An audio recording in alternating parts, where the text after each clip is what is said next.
Hey everyone, intuitive and astrologer Lisa Salvatore here to talk to you about the beginning of August up to the full moon that takes place on August the 11th. Okay guys, so buckle up because the beginning of August is going to be a little bit of a bumpy ride. We are already on the roller coaster and I think we're going to hit some more bumps. So August 1st actually starts off with a bang because August 1st is the day of the Mars-Uranus North Node conjunction. On July 31st, Uranus is going to meet up with the North Node. And then on August 1st, Mars is going to come into the mix and basically ignite an already well-lit fire. Now, that's not to say this is going to be disastrous. It certainly can be. Doesn't mean it will. And I've done a full-on video about the Mars-Uranus North Node conjunction, which I've linked below if you have not already seen it. I highly suggest that you watch that for more details. This is not just going to be in effect on the 31st of July and August 1st. Today that I'm recording this, it is actually July 30th. I've been thinking it's July 29th. So I'm recording this on July 30th. Hopefully I will get this posted tonight. I might not. But anyway, still listen to that video, that reading, because it's going to likely give you a lot more insight into this conjunction and what it represents, both personally and more even importantly, collectively speaking. So why is this so significant? Because Uranus in Taurus is all about, change and freedom and forward motion thinking and movement and bringing us into the future. That's what Uranus seeks to do. And Taurus, as a fixed, stable earth sign, doesn't necessarily want to be catapulted into change, but yet that is what is happening. It cannot be avoided. And then we bring the North Node into the mix, and the North Node is the karmic point of destiny. Because it's the North Node in Taurus, it's the collective destiny right now.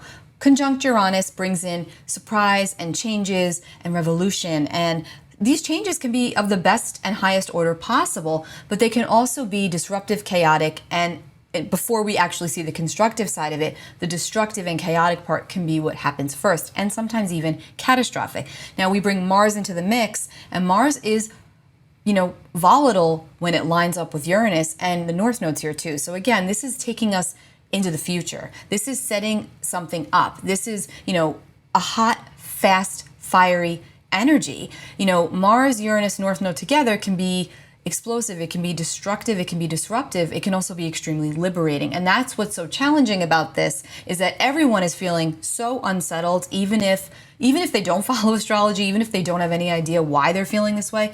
Besides, of course, obviously what they may be watching on the news, there's a reason for it, right? It's energy. We are all feeling it. It is a lot right now. The word I keep using is dense, but also extremely intense. Even today, I went outside for a run, and I have to tell you, I'm extremely connected, and if you worked with me, you know that. And, just being outside and listening to the birds today, they sounded really different to me. And I know that may sound weird or crazy. Many of you may have been experiencing the same thing as well, so let me know in the comments. But yeah, there's something very different to the energy right now, totally. And maybe it's because, to be fair, this energy is affecting me very personally, astrologically, energetically. That might be heightening those feelings for me. But really, I have to tell you, something is in the air. It just is. And we must all do what we can do and go to those places inside, internally, that help to keep us safe and grounded, if even for a short while. So if you don't have any form of meditative practice, which does not have to be meditation, by the way, but should be part of it, breathing exercises, going for walks, taking care of yourself, zenning out, turning off all devices and just chilling and just being with your family, even by yourself, whatever the case may be, but doing things that take you out of that space of fear, because there is so much of that right now, and it is so easy to go into these dark corners and these dark spaces thinking about what's coming. And especially if you turn on the news or even just social media, which is honestly where I get most of my news because I don't really watch the news, but still there's a feeling, a vibration attached to everything we are consuming and absorbing. And it can get really intense very quickly, even if your intention is not to allow that to happen. It just is the way that it is right now. And so again, that's why keeping up with our own vibration is super, super important, and staying connected to those closest to us and also staying connected to self is extremely, extremely important right now. But to start the month off, again, buckle your seatbelt, because you just want to have it strapped on just in case you hit some bumps, right? Just like on the airplane, we want to put the seatbelt on even if the seatbelt sign is off in case of unexpected turbulence. Yeah, that's this energy, okay? times 10. And again, because I tend to channel a lot of the information as well, I don't remember what I say from each video to the next, but I do know that the one that I did was on the Mars-Uranus North Node conjunction specifically. It was very meaty. There was a lot of things in there. Also, the beginning of, even the ones for July, you may want to go and listen to, because I always find it worthwhile to track it back to see how something played out in your own reality, whether it was for you personally or just around you. Okay, so again, look, first half of the month, just be extra cautious, conscious of your surroundings, pay extra close attention to what you are doing, do it with mindfulness and do it with intention, and try to avoid doing things impulsively and hastily. I know it's not always easy to do, but the energy is really promoting that feeling of, quickness, okay, and volatility and irritability that can lead to some sort of destructive behavior on your own part, okay? Talking to myself just as much as I'm talking to you. I am a Taurus. This is affecting me. So yeah, it's a volatile energy. The volatile is the word of the day, I guess. So I'm probably not going to take any unnecessary risks the first week of August. But again, like I always say, we cannot outsmart fate. What's meant for us will be for us, right? But I also don't want to tempt it, right? So again, just a little extra mindfulness and cautiousness around this first part of August especially. But again, remember, this energy is not like a week and it's done. It's in effect. It's already in effect. It's going to stay in effect. We're going to feel it. On August 4th, Mercury will enter the sign of Virgo, okay? Mercury is the planet of communication. It's the mind, it's information, it's the media, it's the news that we receive and absorb. And so Mercury is exalted in Virgo, Mercury loves to be in the sign of Virgo. When Mercury was in Leo, Mercury was more feisty, fiery, hot, impulsive. Now Mercury shifts into Virgo, and so with that shift comes like a lessening of that impulsivity, but at the same time, a clarity within the information that we are receiving. Now, that doesn't mean that we're getting the information from any more of a reputable source. It just means that the way that it's coming in is more clear. And when you think about Virgo, it's an earth sign. It's all geared toward, facts and also solutions. It wants to set something straight. It wants to have the facts laid out to come to a workable, viable solution. So while Mercury is in Virgo, I do feel like the shift of that energy is going to be helpful to kind of quell a lot of this fire literally surrounding us, to quell all of this fire energy, also to help with all of this fixed energy. Now, going back to the Mars-Uranus North Node, we are seeing a massive increase in the seismic activity. We've been talking about this for months, okay? Just this last week, flooding, hurricanes, fiery crashes, the ferry in Seattle. This is all Mars-Uranus, okay?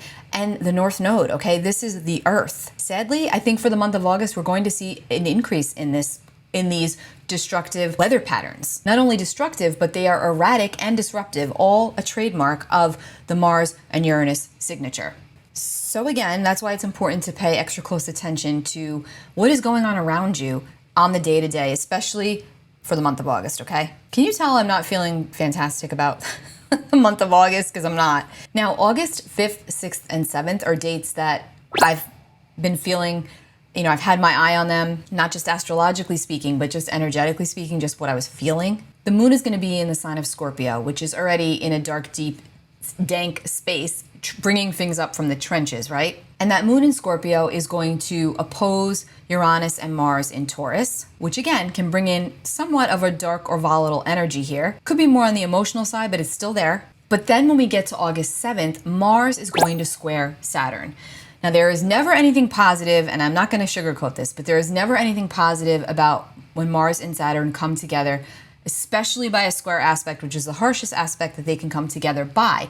Just for frame of reference, March of 2020, Mars in Aquarius conjunct Saturn in Aquarius, and the pandemic, it coincided with the lockdown, the very first lockdown, and the pandemic. So that's just one piece. But Mars coming up into a hard aspect like a square with Saturn is difficult because Mars wants to go full steam ahead and Saturn wants to just stop and just block everything and restrict, okay?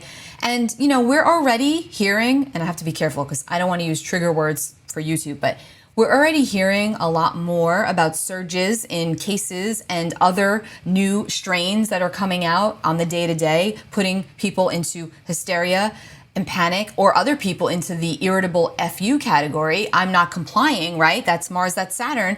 So we're going to see a lot of that. There's going to be a lot of this tension. And again, this is why I've had my eye on early August, because I don't personally feel safe out there right now. I mean, not myself personally, like I'm going to do something, but I don't trust what's going on outside of me. I don't.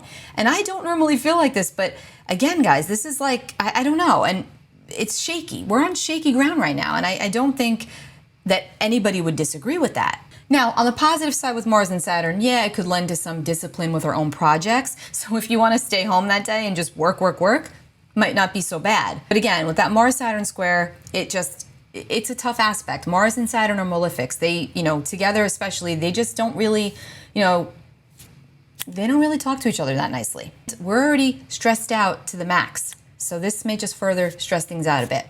Plus, when we get to the 7th, we are getting to a full moon, a super moon at that, a full moon in Aquarius on August 11th, okay? So already we know with full moons, the energy heightens, it intensifies, emotions get heightened, people act more quote unquote wacky, right? Full moons, they say that the hospitals are more full around the time of full moons. So, again, everything surges with full moon energy, and we're already having surges of energy, and then this full moon's coming into the mix. Okay, so the full moon takes place on August 11th. It is a super moon, which means basically it is the closest to the Earth is going to be. The gravitational pull is a lot stronger, which means that everything around the full moon in and of itself is that much more amplified. It's that much more illuminated. Energy is that much more intense. Now, this full moon takes place at 9:36 p.m. Eastern Time at 19 degrees and 21 minutes of Aquarius. Now, I want to read to you the Sabian symbol for this full moon because I found it to be quite interesting. A big white dove, a message bearer. This is a symbol of man's recognition of a transcendental or superior wisdom from which he may always receive his inspiration and assurance, emphasized here by his inner faith and his self-strengthening through an ever-constructive attitude of mind. There are always secret signs of divine favor for a faithful heart, and they are no less real because the reason is able to dismiss them as a mere oversensitiveness to the prompting of a wholly naive insight. The key word is conviction. When positive, the degree is a facility for ordering all personal desires in a cosmic framework and a gift for knowing when to act and what to do, and when negative, sanctimonious self-deception. That is pretty powerful. In a nutshell, the messages are pouring in around this full moon, okay? Mercury's in Virgo, Mercury the messenger, in the sign of Virgo. Messages seem more clear, but there's also this really intuitive element about knowing when to act, knowing when to wait, knowing when to lay in wait and rest. And the strongest aspect with this full moon is that it is conjunct Saturn. And Saturn rules the sign of Aquarius. Saturn is the traditional ruler of Aquarius, while Uranus is the modern day ruler of Aquarius. So here we have again this Uranian, Saturnian energy of unexpected and chaotic change, also restriction and blockages, okay? But then again, there's also the other side of that, which is liberation and freedom. Mixed bag as always. But the strongest aspect is that this full moon in Aquarius is conjunct Saturn, which is also, Saturn's also retrograde. Let me just pull up the chart. All right, so here we have the Aquarius full moon, August 11th, 2022, 9:36 p.m. Eastern Time. Okay, so here we've got the full moon, 1921, opposite that sun at 1921. The full moon always happens when the sun and the moon are exactly opposite each other. And here we see Saturn right here at 22 degrees of Aquarius, very closely conjunct to this full moon. And Saturn's also retrograde, right?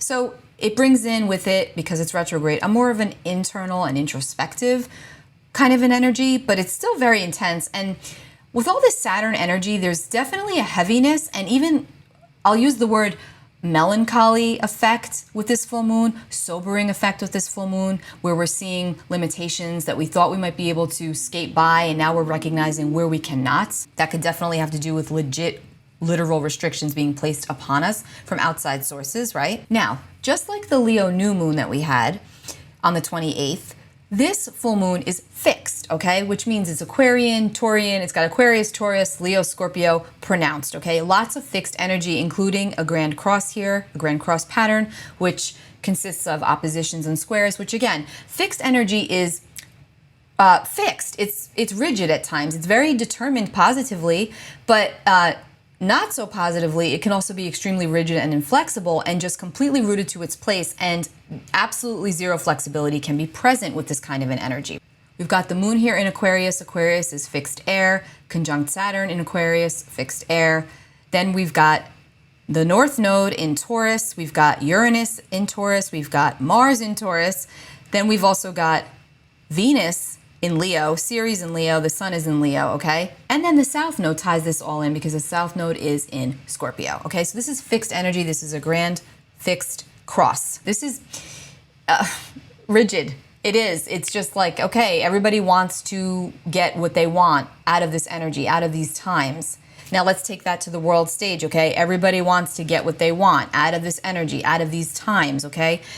We're still coming off of this conjunction. Now Mars is beginning to separate around the time of this full moon, but still, it's still operational. So I don't want you to think that, you know, if nothing happens, means it never will. Hey, maybe it won't. But again, volatile energy. Uranus over here at 18 Taurus is almost in an exact square to the moon, okay, to the full moon. So again, now there can be unexpected emotional upheaval in your world, unexpected emotional declarations from other people. The moon is the people, right? So we don't know how this can play out. It could just be an epiphany, aha moment that you have. This could also be positive. It's a square, so I think it's probably going to be something that you're not expecting, but it could still lend to something positive because remember, Uranus likes to shake us free and liberate us. Uranus is also in a trine to Mercury. Uranus at 18 Taurus is trining Mercury at 12 Virgo. When Uranus and Mercury come together, especially by a trine, which is a supportive aspect, this is like a meeting of the minds. It's excellent for epiphanies, aha moments, clarity, creative work, downloads.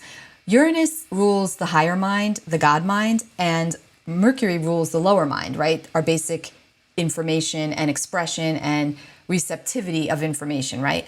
So Uranus being the higher mind, that's where we get the downloads. That's where we get the psychic information. That's where we get the higher guidance, right? And lining up with Mercury, which is our lower mind, which is practical and factual, when these two come together, there could be some really great clarity that comes in for you. This is awesome energy, especially if you're a writer. It's a great time to, you know, bunker down and just start writing because you'll likely be able to channel the information through you, especially if it's sci-fi related, okay? It really could be any kind of writing, but anything right now having to do with a writing project is excellent, excellent. This chart, this full moon is excellent for that. Okay, so there's one really nice positive thing. Oh, and also Pluto here at 26 of Capricorn is opposite Venus in Leo. Venus just entered Leo right at the height of this full moon.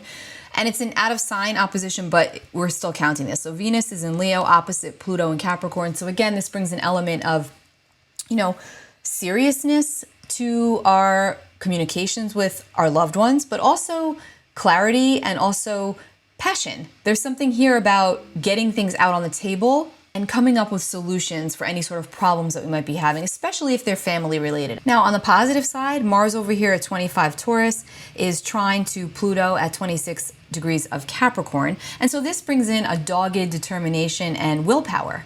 Also, very determined and driven action, which when used properly, or especially towards personal projects, can be very, very constructive. Now again, I just want to bring this back to one more thing with the weather. North Node, Uranus, Mars, and then Sedna's here at 29 degrees, which we talked about in our last video. And one of the things that Sedna also represents is the water, the sea, the ocean. So, you know, we may be hearing about more water-related disturbances around these times, around this full moon energy, especially around the 10th, 11th, 12th, and 13th. Hopefully not, but I do think the likelihood of that, given what we've also been seeing with the seismic activity over the last couple of months as this conjunction's been getting closer and closer. And it's not just this conjunction, it's Uranus and the North Node in Taurus, absolutely. The earth, the weather, the food supply. So again, always have your umbrella with you because you just never know when the storms are going to come. This weather is, no matter where you live in the world, the weather is absolutely crazy right now. Very, very erratic. And in a lot of places, it's very uncharacteristic. Like Vegas, they just had flooding in their casino, through their casino. Somebody just told me this morning. That's wild. That's the desert. You know, like these are things, you know, there's a lot of strangeness going on. Remember, Uranus also rules the unconventional, stranger things. Aquarius also is that sign. This is also extraterrestrial activity. There have been lots of reports lately of happenings, you know, that stuff I do follow. I don't watch the news, but I do follow anything has to do with extraterrestrial. I follow that. So yeah, there's been a lot of things here, and lots of new ways of doing things. Technology is definitely having a lot of disruption. So again, back up your files.